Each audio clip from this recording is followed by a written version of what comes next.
Hello all, welcome to our channel. నా పేరు మహేష్ చంద్ర. Episode review చేద్దాం. ఎపిసోడ్లో రివ్యూ చేసేటప్పుడు కొన్ని విషయాలు మాట్లాడుకుందాం. ఎస్పెషల్లీ నబీల్ గురించి మాట్లాడుకుందాం, ప్రేరణ గురించి మాట్లాడదాం. ఫస్ట్ గౌతమ్ గురించి మాట్లాడదాం. గౌతమ్ గురించి మాట్లాడినప్పుడు నేను ఆల్రెడీ చాలాసార్లు చెప్పాను, విష్ణుప్రియ గురించి కూడా మాట్లాడదాం. ఎస్పెషల్లీ విష్ణుప్రియ చాలా గట్టిగా కనిపెట్టింది. సో గౌతమ్ ఎప్పటి నుంచి ఇలాంటి కాన్షియస్ తెలుగు మాట్లాడుతున్నారు నేను ఎప్పుడైతే చెప్పానో, సో ఆఫ్టర్ ఎలిమినేషన్ మణికంఠ వాళ్ళ లోపల ఉన్నాడు అని చెప్పిన తర్వాత సో తను ఇలాంటి కాన్షియస్ తెలుగు మాట్లాడటము, పర్టికులర్గా టార్గెట్ చేయడం అనేది మొదలుపెట్టాడు.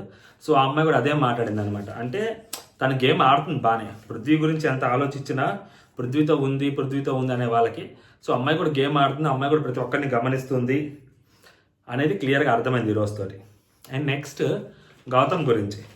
సో గౌతము మొన్న పృథ్వీతోటి మాట్లాడేటప్పుడు, పృథ్వీ నామినేట్ చేసేటప్పుడు సంథింగ్ మధ్యలో వచ్చినప్పుడు పృథ్వీ నువ్వు అన్నావు కదా, అంటే వాడు అంటే డిస్రెస్పెక్ట్ఫుల్, నువ్వు అంటే అంత డిస్రెస్పెక్ట్ఫుల్ కాదు, ఎవరైనా చెప్పండి రా బాబు, నువ్వు అనేది డిస్రెస్పెక్ట్ఫుల్ కాదు అని చెప్పి గౌతమ్ అంటాడు. రైట్? ఒకసారి చూడండి మళ్ళీ వెళ్ళి. ఈరోజు అదే గౌతము ఏం చెప్పాలి నేనేం చెప్పనంటే, చెప్పకపోతే మూసుకొని కూర్చో, మూడు లేకపోతే మూసుకొని కూర్చో అంటాడు గౌతమ్. నిఖిల్కి కోపం వస్తుంది. మూసుకొని కూర్చో అంటావంటే ఇది డిస్రెస్పెక్ట్ కాదా? వాడు వీడంటే డిస్రెస్పెక్ట్, మూసుకొని కూర్చో అంటే డిస్రెస్పెక్ట్ కాదా అంటే మూసుకొని కూర్చో అంటే డిస్రెస్పెక్ట్ కాదు అని చెప్పి గౌతమ్ అంటాడు. అన్న తర్వాత యాక్చువల్గా అవినాష్ వేస్ట్ అవినాష్. గౌతమ్కి ఓట్ బ్యాంక్ ఎక్కువ పెరిగిందని చెప్పి సరే కనీసం ఉన్నావు అన్నట్టు మాట్లాడుతున్నాడేమో, కానీ రోహిణి 100 రెట్లు పేరు గౌతమ్ కంటే. అవినాష్ కంటే స్టాండ్ తీసుకుంది అట్లీస్ట్. అది తప్పు, ఆ మాట తప్పు, అలా అంటూ ఎలాంటి సిచ్యువేషన్ అయినా ఆ మాట మాట్లాడడం తప్పు అంటది.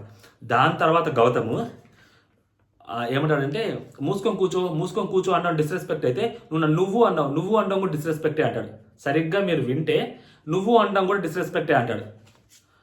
మొన్న నువ్వు అంటే డిస్రెస్పెక్ట్ కాదు, ఎవరైనా చెప్పండి అతనికి, ఎవరైనా చెప్పండి అని చాలా కామెడీగా సర్కాస్టిక్గా అన్న గౌతమ్ పృథ్వీతోటి ఈరోజు ఇతను మూసుకొని కూర్చో అనేసరికి నిఖిల్ తిరగబడేసరికి నువ్వు అంటున్నావు కదా, అది నాకు దృష్టిలో డిస్రెస్పెక్ట్ అని చెప్పి తను అంటాడనమాట. అది గౌతమ్ అంటే. ఓకే, అది అంత హిపోక్రటిక్ అనమాట. గౌతమ్ మీదకి వెళ్ళి మాట్లాడొద్దు అని చెప్పి రావద్దు అని చెప్పాడు. ఇతను మీదకి వెళ్ళి మాట్లాడొచ్చు. ఇష్టం వచ్చినట్టు నోరు జారకూడదు, నోరు జారుతున్నావు అంటాడు. ఆ అమ్మాయి రాక్షసి అంటే తప్పు, ఆ అమ్మాయి సిగ్గులేదా అంటే తప్పు. సో ఒక అమ్మాయిని నేషనల్ టెలివిజన్ ఛానల్లో అమ్మాయి ప్రెజెన్స్ కూడా లేకుండా కనీసం హౌస్లో యష్మిని నువ్వు వాడుకున్నావు అని ఎలా అంటాడు? కొంచెమైనా బుద్ధి జ్ఞానం ఉంటుందా? ఇప్పుడు అదే లోపల యష్మి ఉండుంటే అమ్మాయి చెప్పుతో కొట్టినట్టు మాట్లాడేది, చెప్పుతో కొట్టకపోయినా కొట్టినట్టు మాట్లాడేది అమ్మాయి అట్లీస్ట్. ఇప్పుడు అమ్మాయి లేదు కదా హౌస్లో, ఎలా మాట్లాడతాడు? ఇదే గౌతము ఆ రోజు ఆ అమ్మాయి ఎవరైతే నామినేట్ చేస్తారో, సీత వచ్చి నామినేట్ చేసిన తర్వాత నిఖిల్ బాధపడుతుంటే, సరే అవన్నీ తీసుకోకు, నీకు తెలుసు కదా నువ్వు సైలెంట్గా ఉన్నాని చెప్పి కన్సోల్ చేసిన వ్యక్తి ఈరోజు అదే మాట ఎలా మాట్లాడతాడు? అంటే ఆ రోజు కన్సోల్ చేసింది అబద్ధమా, ఈ రోజు మాట్లాడింది మాట అబద్ధమా? ఇంతకంటే వరస్ట్ లాంగ్వేజ్ తోటి, ఇంతకంటే ఓస్ట్గా బయట వీధిలో ఉండే స్లమ్ ఏరియాలో కొంతమంది ఉంటారు, అలాంటి వాళ్ళు కూడా మాట్లాడరు. అంత నీచంగా మాట్లాడాడు గౌతమ్ ఈరోజు. అంతకంటే వరస్ట్ లాంగ్వేజ్ ఇంకోటి ఉంటాడు. ఒక అమ్మాయిని నువ్వు వాడుకున్నావు అని ఎలా అంటాడు? ఇదే వాళ్ళ ఇంట్లో వాళ్ళు అనగలుగుతారా ఆ మాట? వాళ్ళ ఇంట్లో అక్కో చెల్లో ఉంటే ఆ మాట అనగలుగుతారా? ఎలా అంటారు ఒక అమ్మాయిని? ఆ అమ్మాయి ప్రజెన్స్ లేకుండా ఒక అమ్మాయి మీద నింద ఎలా వేస్తాడు? నువ్వు అతన్ని కార్నర్ చేయడం కోసము ఎలా ఒక అమ్మాయి గురించి మాట్లాడతావు? ఆ రోజు క్వశ్చన్ చేశా సీత విషయంలో, మళ్ళీ ఈ రోజు క్వశ్చన్ చేస్తున్నా. ఎవడైతే పిఆర్ అని కామెంట్లు పెట్టుకుంటారో ఏం కాదు, కానీ చెప్తున్నా ఎలా మాట్లాడతాడు? కొంచెమైనా బుద్ధి జ్ఞానం సిగ్గు శరం ఉండాలి కదా, ఒక మనిషికి ఉండాలి కదా. బయటకు వెళ్ళిపోయిన అమ్మాయి హౌస్లో లేదు, డిఫెండ్ చేసుకోవడానికి లేదు, అమ్మాయి పాయింట్ పెట్టడానికి లేదు, వీళ్ళెవరు అమ్మాయి పాయింట్ గురించి మాట్లాడరు. ఎలా అంటావు యష్మిని వాడుకున్నావని? నిఖిల్ అనింది ఏంది? ప్రేరణ తోటి మాట్లాడతావు, అక్క అంటావు, అది అంటావు, క్లోజ్గా మాట్లాడతావు. సో ఒక పాయింట్ ఏదైనా వాళ్ళని కావాలని ట్రిగర్ చేస్తావు, వాళ్ళు ఏదైనా ఒక మాట అంటే ఆ మాటను పట్టుకొని వాళ్ళతో ఆడుకుంటావు అన్నాడు. ఆ మాటను పట్టుకొని వాళ్ళతో ఆడుకుంటావు అన్నాడు. ఓకే, ఆడుకుంటావు is not a bad word. ఆడుకుంటా వాళ్ళతో గేమ్ ఆడతావని అన్నాడు. వాళ్ళని వాడుకుంటావని అలా. వాడుకుంటావంటే ఏంటి? ఇతను అడుగుతారు కదా ఎగ్జాంపుల్స్ చెప్పని. ఏమంటాడు వాడుకుంటావనంటే? ఎలా వాడుకున్నట్టు అవుతుంది? వాడుకోవటం అనే పదం చిన్న పదం కాదా?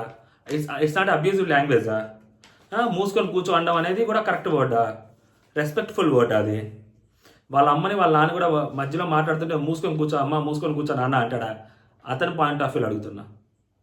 కాదు కదా. మరి ఎలా అంటాడు? వాడు వీడు అంటే నీకు పొడుచుకొచ్చేసింది కదా. ఈవెందో నువ్వు కూడా వాడు వాడు అంటావు కదా పృథ్వీని. అయినా నీకు ఆ రోజు కోపంలో పృథ్వీని లాక్ చేద్దామని అన్నావు. మరి ఈరోజు ఎలా అంటావు ఆ మాట? మూసుకొని కూర్చోమని. అండ్ అతను అడిగిన క్వశ్చన్కి ఆన్సర్, అతను అడిగిన క్వశ్చన్ ఏంటి? నిఖిల్ అడిగిన క్వశ్చన్, నువ్వు ఇలా అలా చేస్తావు, ఎందుకు అలా చేస్తున్నావు? నువ్వు ఆ రోజు తేజ చెప్పిన విషయం నువ్వు సోలో బాయ్ అని చూపించుకోవడానికి కోసం కావాలని చెప్పి వేరే వాళ్ళని ఎలా టార్గెట్ చేసి నువ్వు సోలో బాయ్ అని చూపించుకుంటావు అని చెప్పాడు. నీ దగ్గర రీజన్స్ ఉంటే నువ్వు చెప్పు, రీజన్స్ చెప్పు. అతనికి అలా అనిపించింది, అతను అలా చెప్పాడు. అండ్ గౌతమ్ దగ్గరికి వచ్చేసరికి, గౌతమ్ని చూడండి, ఫస్ట్ వీక్ నుంచి చూడండి. గౌతమ్ నామినేట్ చేసిన వ్యక్తులు ఎవరున్నారంటే మేబీ ఆ ఎగ్ టాస్క్ తప్పితే, కిల్లర్ గోల్స్ టాస్క్ తప్పితే మిగిలిన అన్ని చోట్ల నిఖిల్ అవ్వచ్చు, పృథ్వీ అవ్వచ్చు, యష్మి అవ్వచ్చు, ప్రేరణ అవ్వచ్చు, ఈ నలుగురిని తప్పితే ఇంకెవరు నామినేట్ చేయాలి. Correct me if I am wrong. ఈ నలుగురిని తప్పితే ఇంకెవరు నామినేట్ చేయాల. అండ్ గ్రూప్ గేమ్ అని చెప్పడము, వాళ్ళ అన్న వచ్చి ఏదైతే సోది మాటలు వాళ్ళ అన్న కంప్లీట్గా చెప్పి వెళ్తాడో, నువ్వు తిరగబడు, కలబడు, ఆ గ్రూప్ గేమ్ గురించి మాట్లాడు, ఖాళీగా కూర్చోబాకు, చేతులు పిసుకోబాకు, నువ్వు మధ్యలోకి వెళ్ళి మాట్లాడంటే, సో ఎక్కడ ఏం మాట్లాడాలో తెలియకుండా, మినిమం సెన్స్ లేకుండా, టీషర్ట్ కాపాడుకోవచ్చని బిగ్ బాస్ చెప్పినా కూడా ఇదే గ్రూప్ గేమ్ అని చెప్పే అంత దరిద్రంగా, అంత దారుణంగా గేమ్ ఆడాడు గౌతమ్. ఎలిమినేట్ అవ్వక ముందు వరకు వేరే గౌతమ్ ఉన్నాడు, ఎలిమినేట్ అయిపోయిన తర్వాత ఇంకా వేరే గౌతమ్ వచ్చాడు. కంప్లీట్గా ఈ Gautham worst to the core game ఆడుతున్నాడు. ఇంకా అంతకన్నా లేదు. వరస్ట్ ప్లేయర్ బిగ్ బాస్ హౌస్లో, ఎంటైర్ బిగ్ బాస్ హౌస్లో వర్స్ట్ ప్లేయర్ ఎవరంటే గౌతమ్ పేరు చెప్పచ్చు. ఆఫ్టర్ ఎలిమినేషన్ ముందు కాదు, ఎలిమినేషన్ ముందు గౌతమ్ చాలా బాగా గేమ్ ఆడేవాడు, నెక్స్ట్ లెవెల్ గేమ్ ఆడేవాడు, నార్మల్గా గేమ్ ఆడేవాడు. ఈ మైండ్లో ఈ గ్రూప్ గేమ్ని ఎక్స్పోజ్ చేయాలి, వాళ్ళ నలుగురిని టార్గెట్ చేయాలి, ఈ టార్గెట్ పెట్టుకొని మైండ్లో గేమ్ ఆడితే ఏం ఉండదు అనమాట.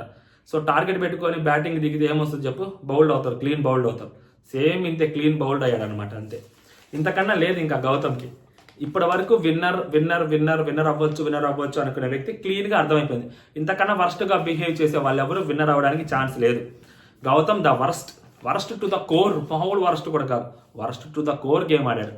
పాయింట్ మాట్లాడడం చేత కాకపోతే సైలెంట్గా ఉండాలి. ఐదుగురికి అనిపించిన పాయింట్ తప్పు చేసావు, నువ్వు మూసుకొని కూర్చోండం తప్పు అంటే, నాకు తప్పు అనిపించలేదు, నాకు అది డిస్రెస్పెక్ట్ఫుల్ కాదు అంటే ఎలా అంటాడు? అంటే మినిమం జ్ఞానం కూడా లేదు ఆలోచించడంలో. ఎదుటివాడు రెచ్చగొట్టాడు, రెచ్చిపోయాడు. ఇతను ఎప్పుడు రెచ్చగొడుతుంటాడు వేరే వాళ్ళని, వాళ్ళు రెచ్చిపోతుంటాడు, ఇతను చాలా సర్కాస్టిక్గా నవ్వుతూ ఉంటాడు. బట్ ఇతన్ని రెచ్చగొడితే ఏం జరుగుద్ది అనేది ఈరోజు చూసాం. ఇదే మనం లాస్ట్ సీజన్లో శివాజీ అన్న ప్రతిసారి ఇతను రెచ్చగొడుతుంటాడు, ఇతను ఏం మాట్లాడుతూ ఇతనికి తెలియదని చెప్పి నేను నిన్న కూడా చెప్పాను, చాలాసార్లు కూడా చెప్పాను. మళ్ళీ ఇది ఇంకోసారి ప్రూవ్ చేశాడు, మారాడేమో అనుకున్నా గౌతమ్. సో రెచ్చగొడితే రెచ్చిపోతాడు, టంగ్ కంట్రోల్లో ఉండదు, ఏం మాట్లాడతారు అనే మినిమం సెన్స్ ఉండదు, ఏమి ఉండదు, ఇష్టం వచ్చినట్టు మాట్లాడతాడు గౌతమ్. ఈరోజు అది ప్రూవ్ అయింది, ఇష్టం వచ్చినట్టు మాట్లాడతాడని. మీరు అడగొచ్చు, అదేంటి తిని కూడా మూసుకొని కాల్చు అని అన్నాడు కదా, మరి అది తప్పు కాదా అని అనొచ్చు. మళ్ళీ చెప్తున్నా, ఆ రోజు అతను వాడు అంటే మళ్ళీ ఇతను కూడా తిరిగి గౌతమ్ వాడు అన్నాడు. బట్ గౌతమ్ ఏమంటున్నాడు? అలా మీదకి రావడం తప్పు, నువ్వు వాడడం తప్పు, అసలు నువ్వు అన్నావు కాబట్టి నేను అన్నాను, నువ్వు అనకపోతే నానలేదు, సో నీది తప్పు అని చెప్పి గౌతమ్ చెప్పాడు. సో ఎవరు స్టార్ట్ చేస్తే వాళ్ళదే తప్పు అన్న సెన్స్ గౌతమ్ది. సేమ్ అదే సెన్స్లో నేను మాట్లాడుతాను, ఎవరు స్టార్ట్ చేస్తారో వాళ్ళదే తప్పు. ఇక్కడ గౌతమ్ స్టార్ట్ చేశారు కాబట్టి గౌతమ్దే తప్పు. ఇంతకన్నా బెటర్ ఏం లేదు. అసలు పాయింట్ మాట్లాడకుండా ఎక్కడికెక్కడికో ఏదేదో మాట్లాడతాడు. ఆన్ ఫేస్ మాట్లాడటం చేత కాదు, కెమెరాస్ ముందు మాట్లాడతారు. ఆన్ ఫేస్ మాట్లాడొచ్చు కదా, స్ట్రైట్గా కళ్ళలో కళ్ళు పెట్టి చూడొచ్చు కదా. అటు చూస్తాం ఇటు చూడటం ఎందుకు కళ్ళలో కళ్ళు పెట్టి చూసి మాట్లాడొచ్చు కదా ధైర్యంగా. If you have a points, valid points, నువ్వు కళ్ళలో కళ్ళు పెట్టి చూడొచ్చు కదా. ఎందుకు సెంటెన్స్ ఫ్రేమ్ చేసుకోవడం, ప్రాపర్ తెలుగులో మాట్లాడాలనుకోవడం, గో విత్ ఏ ఫ్లో లేనప్పుడే. ఇప్పుడు నాకు గో విత్ ఏ ఫ్లో ఉంది, నేను ఇప్పుడు ఎలా మాట్లాడుతాను నార్మల్గా, నేను కాన్షియస్గా అచ్చ తెలుగులో మాట్లాడాలంటే నేను రాసుకొని వచ్చి మాట్లాడాలి అచ్చ తెలుగులో, ముందు ప్రిపేర్ అవ్వాలి స్పీచ్. ఇప్పుడు కెమెరా బటన్ ఆన్ చేసి మాట్లాడలేను కదా నేను. అదన్నమాట గౌతమ్ గురించి. అయిపోయింది, చాలు వరస్ట్. ఎప్పుడైతే యష్మిని వాడుకున్నావు అనే మాట వచ్చిందో గౌతమ్ నోట్లోంచి, అదే ఇంకా ఆఖరి స్థాయి అదే. ఇంకా అంతకన్నా మనిషి దిగజారడానికి ఏమీ లేదు. ఒక ఆడపిల్లని నువ్వు వాడుకున్నావంటే, మేబీ తెలుగు వర్సెస్ కన్నడ అనింది కన్నడ అమ్మాయినే కదా, తెలుగు అమ్మాయిని కాదు కదా అని చెప్పి సిగ్గు సరం లేని వాళ్ళు కొంతమంది, ఎవరైనా బాటుగాళ్ళు, అందరు కాదు, కొంతమంది బాటగాళ్ళు ఎవరైనా కామెంట్ పెట్టచ్చేమో కానీ, బట్ ఓవరాల్గా ఎవరికైనా కానీ ఒక అమ్మాయి కన్నడ అమ్మాయి అవ్వచ్చు, తెలుగు అమ్మాయి అవ్వచ్చు, తమిళ అమ్మాయి అవ్వచ్చు, అమ్మాయి ఎవరైనా కానీ ఒక అమ్మాయి ఓకే, ఆ రోజు రోహిణిని కూడా సేమ్ విష్ణుప్రియ విషయంలో ఇట్లాగే మాట్లాడాను. ఆ రోజు సీత గురించి కూడా ఇలాగే మాట్లాడాను. ఈరోజు మళ్ళీ యష్మి గురించి కూడా ఇట్లాగే మాట్లాడుతున్నాను. వాడుకోవడం అనే పదం చాలా పెద్ద తప్పు. అది ఎవరైనా అవ్వచ్చు, అది ఏ స్టేట్ అమ్మాయి అయినా అవ్వచ్చు, అది అనేది తెలుగు అబ్బాయి అయినా తప్పే. Okay, clarity. And next Nabeel గురించి మాట్లాడుతున్నాం. నబీలు ఇప్పుడు ఒక్కొక్కసారి సెల్ఫిష్గా ఉండడంలో తప్పులేదు. 15,000 అక్కడ రాయడంలో తప్పులేదు. ఓకే, రూపాయి రాయాల్సిన చోట కూడా 15 లక్షలు రాయాల్సిన చోట కూడా తప్పులేదు. బట్ తప్పు ఎక్కడొచ్చింది అంటే ఫైనలిస్ట్ 2 అవ్వాలి అనుకోవడం కూడా తప్పులేదు. బట్ తప్పు ఎక్కడ వచ్చింది అంటే జనాల ఆలోచన చేసేటప్పుడు ఎలా ఆలోచిస్తారంటే నామినేషన్స్లోకి వెళ్ళడంకి ఇష్టం లేక, నామినేషన్స్ అంటే భయపడి ఫైనలిస్ట్ అవ్వాలి అనుకున్న నబీల్ అని అందుకనే అన్న ఆలోచన వచ్చినప్పుడు దానికి గట్టిగా స్టాంప్ వేసే పాయింట్ ఏంటంటే నబీల్ 15 లక్షలు రాయటం. 15 లక్షలు రాస్తే ఇంకంతకంటే ఖచ్చితంగా అమ్మాయి రాస్తే ఈక్వల్ రాయదు. ఖచ్చితంగా ప్రేరణ ఒకవేళ రాస్తే అంతకంటే కొంచెం తక్కువే రాస్తుందని తనకు తెలుసు. లేదు ఈక్వల్ రాసినా కానీ రిజెక్ట్ అయిపోవచ్చు. బట్ ఆ అమ్మాయి 15 లక్షలు రాస్తుందన్న కాన్ఫిడెన్స్ తనకు లేదు. మేబీ అమ్మాయి కొంచెం తక్కువే రాయొచ్చు అని తనకు తెలుసు. సో అలా రాసింది ఆ అమ్మాయి అంటే తను 15 లక్షలు రాశాడు అంటే ఖచ్చితంగా ఫినాలే వీక్లోకి వెళ్ళిపోవడానికి, అంతే నామినేషన్స్ తప్పించుకోవచ్చు అని తనకు తెలుసు. సో నామినేషన్స్ తప్పించుకొని మరీ వెళ్ళాల్సిన అవసరం ఏముంది అనేది క్వశ్చన్. అక్కడ 15 లక్షలు కాకుండా 3 లక్షలు 4 లక్షలు ₹2 ₹10 ఏదైనా రాసుంటే మేబీ ఒక పాయింట్లో ఆలోచించేవాళ్ళం. సో ఓకే, అతను రాశాడు, ఏమో రాసింది, సో అది లక్ మీద చేసుకున్నాళ్ళు అనుకోవచ్చు. బట్ కరెక్ట్గా ఉన్న డబ్బులన్నీ రాశాడు 15 లక్షలు అంటే ఇంటెన్షన్గా తన లోపలికి వెళ్ళాలని అనుకున్నాడు.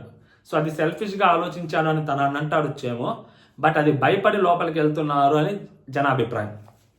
ఓకే, భయపడి లోపలికి వెళ్ళకూడదు. ఎప్పుడు సెల్ఫిష్గా ఆలోచించవచ్చు. సెల్ఫిష్గా ఎప్పుడు ఆలోచించాలి? ఏదైనా టాస్క్ పెట్టి ఏదైనా చేస్తే అది గెలిస్తే ఏదైనా చేయొచ్చేమో. కానీ ఇప్పుడు బయట క్రషర్ ఉందని తెలియదు కదా. ఇప్పుడు ఆ బయట బిగ్ బాస్ ఆ క్రషర్ పెట్టాడు కాబట్టి సరిపోయింది. బిగ్ బాస్ ఆ క్రషర్ పెట్టకపోయింటే Nabeel should be the second finalist కదా. నామినేషన్స్ తప్పించుకొని అతనికి ఏం పోయింది? 15 లక్షలు ఎవరు గెలిస్తే వాళ్ళకి బొక్క కదా. అతని తర్వాత చెప్పొచ్చు నేనే గెలుస్తాను, ఆ 15 లక్షలు వదులుకొని మిగిలిన 40 దుబ్బుకొని వెళ్తానని. అది కరెక్ట్ కాదు కదా, వరస్ట్ కదా. అట్లీస్ట్ ఈ అమ్మాయి కొంచెం రీజనబుల్గా రాసింది. 50 లక్షలు ఏదో చెప్పుకోవడానికి కనీసం ఒక పదం. ఇప్పుడు 4 లక్షలు సంథింగ్ ఎంత రాసి మిగిలిన 50 రౌండ్ ఫిగర్ చేద్దాము, మిగిలిన డబ్బులు నేను రాశాను, సో ప్రతిసారి 50 lakhs కదా ఇచ్చేదని. గౌతమ్ అక్కడ నబీల్ మీద అందరికీ నమ్మకం ఉంది నబీల్ రాయడు అని. బట్ నబీల్ రాసేసరికి అందరూ షాక్ అయ్యారు. ఈవెన్ తో నేను షాక్ అయ్యాను. నబీల్ యాక్చువల్గా రాయడు అనుకున్నాను. ఎందుకంటే నామినేషన్స్లోకి రావాలి, సేవ్ అవ్వాలి, వెళ్ళాలి, బరాబర్ చేస్తా, నాకేం భయం లేదు అంటున్నాను. నబీల్ ఫినాలే 2లోకి వెళ్ళిపోవడానికి కోసం ఉన్న డబ్బులన్నీ రాయడం అనేది చాలా తప్పు. రాయడం తప్పు అంటే నామినేషన్స్లో నుంచి ఎస్కేప్ అవ్వాలి అన్న థాట్ తనలోకి వచ్చి రాశాడు చూసారా, అది తప్పు. నువ్వు నార్మల్గా జనరల్గా అందరికీ బిగ్ బాస్ అందరికీ ఇచ్చి ఏదో ఒకటి రాయమంటే ఏదో ఒక ర్యాండమ్ అమౌంట్ రాస్తే ఓకే, కానీ 15 lakhs ఉన్నదంతా రాశాడంటే సో తన ఇంటెన్షనే లోపలికి వెళ్ళిపోవాలని. అంటే నామినేషన్స్ వద్దు అనుకున్నాడా? తప్పు కదా, అది అక్కడ నచ్చలేదు అనమాట. And Prerana okay good, she is good. తనతో పోల్చుకుంటే కొంచెం బెటర్ అనమాట. అట్లీస్ట్ సంథింగ్ ఏదో ఒక కారణం చూపించడానికి రాసింది.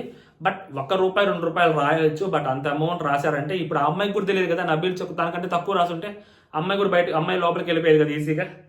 సో బిగ్ బాస్ ఏంటంటే ఒక టెస్ట్ పెడతారనమాట వాళ్ళకి, ఒక లిట్మస్ టెస్ట్ లాంటిది అది. సో ఆడియన్స్లో వీళ్ళు ఏంటి అనేది. సో నబీల్ ఈజీగా దొరికిపోయాడు. ఈ అమ్మాయి ఏదో ఒక కారణం పెట్టుకుంది యాక్చువల్గా.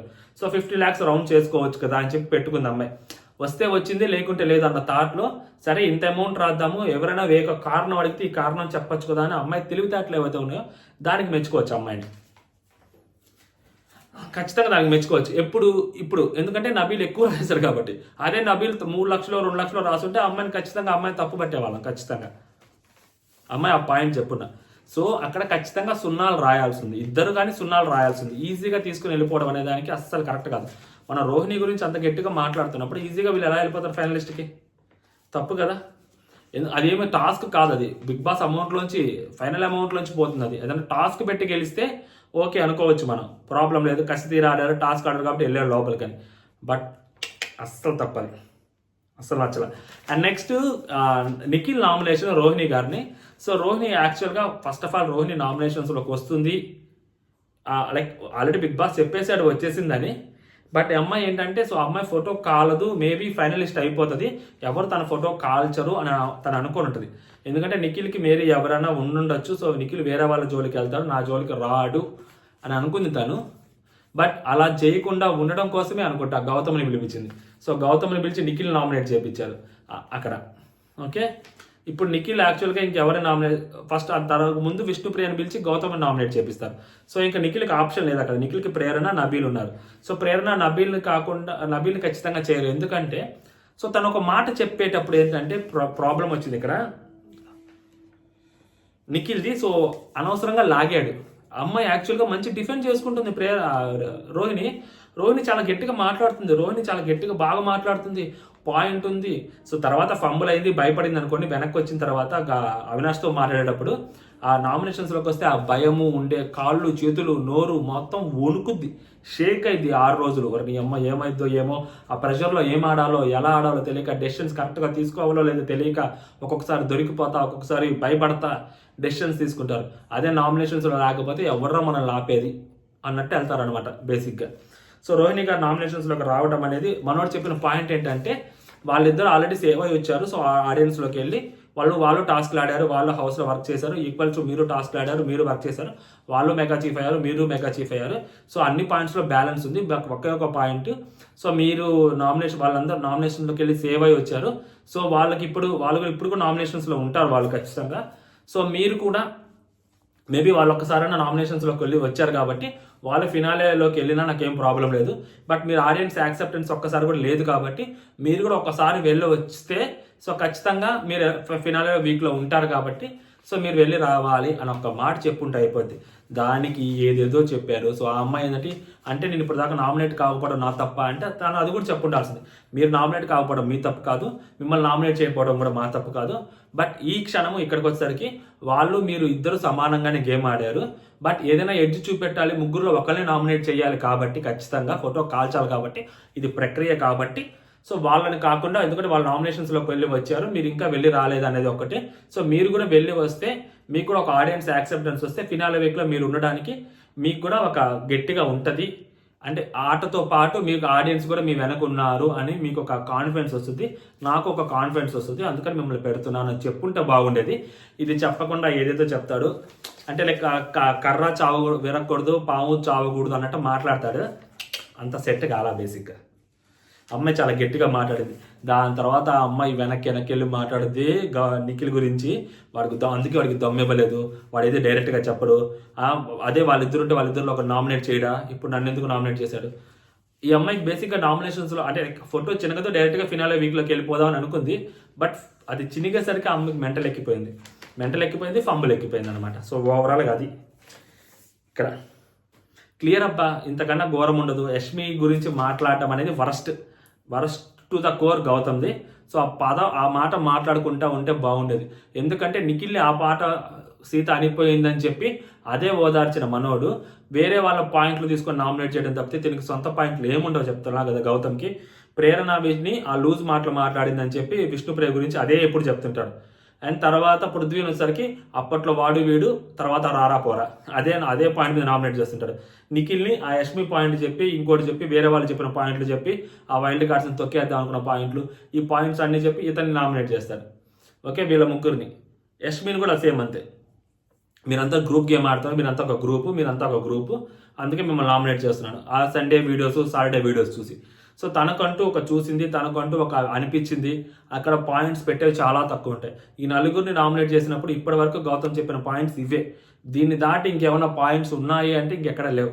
ఇప్పటి వరకు ఈ నలుగురిని నామినేట్ చేస్తున్నారు. ఈ నలుగురిని నామినేట్ చేసేటప్పుడు తను చెప్పిన పాయింట్స్ మొత్తం ఇవే అనమాట. అదే సంగతి, ఇంకెంత మాట్లాడుకున్నా ఇంతే. So seriously after mega chief eliminated evict అయిపోయి లోపల ఉన్న గౌతము, సో అప్పటి నుంచి ఇప్పటి వరకు గౌతమ్ అస్సలు నచ్చలేదు. కంప్లీట్గా ఆర్టిఫిషియల్ గేమ్ ఆడుతున్నాడు, కన్ఫ్యూజన్ గేమ్ ఆడుతున్నాడు. ఆ గేమ్లో అసలు ఏమీ లేదు. సో కంపేర్ టు రోహిణి గారు చాలా బెటర్ ఏమని అనిపించింది ఒక పాయింట్లో గౌతమ్ మీద. సీరియస్లీ ఆమె ఆర్గ్యుమెంట్ స్కిల్స్ బాగానే ఉన్నాయి. ఒక్క విష్ణుప్రియ విషయంలో ఆమె బిహేవియర్ ఏదైతే ఉంటుందో అది వరస్ట్ ఉంటుంది, కానీ ఆ రోహిణి గారిది మిగిలినంతా ఆమె పర్లేదు. ఆమెది ఒక్క విష్ణుప్రియ విషయంలోనే నాకు అసలు నచ్చదాము. మిగిలిన వాటిలో అన్నింటిలో పర్లేదు, టాస్క్లు ఆడుద్ది, గెలుస్తుంది, అన్ని ఎఫర్ట్స్ పెడుతుంది. So better compare to Gautham అన్న నాకు అనిపించింది. ఎందుకంటే ఇలాంటి మాటలు, ఎందుకంటే మనం నీతులు చెప్తున్నప్పుడు మనం బూతులు మాట్లాడకూడదు కదా, అది పాయింట్. ఓకే, ఫైనల్గా ఎవరైనా హర్ట్ అయి ఉంటే sorry, very very sorry, extremely sorry. అనిపించింది చెప్పాలి కాబట్టి చెప్పాము. సో మీకు మీ ఇష్టం ఇంకా ఫైనల్గా. ఓకే, జై హింద్.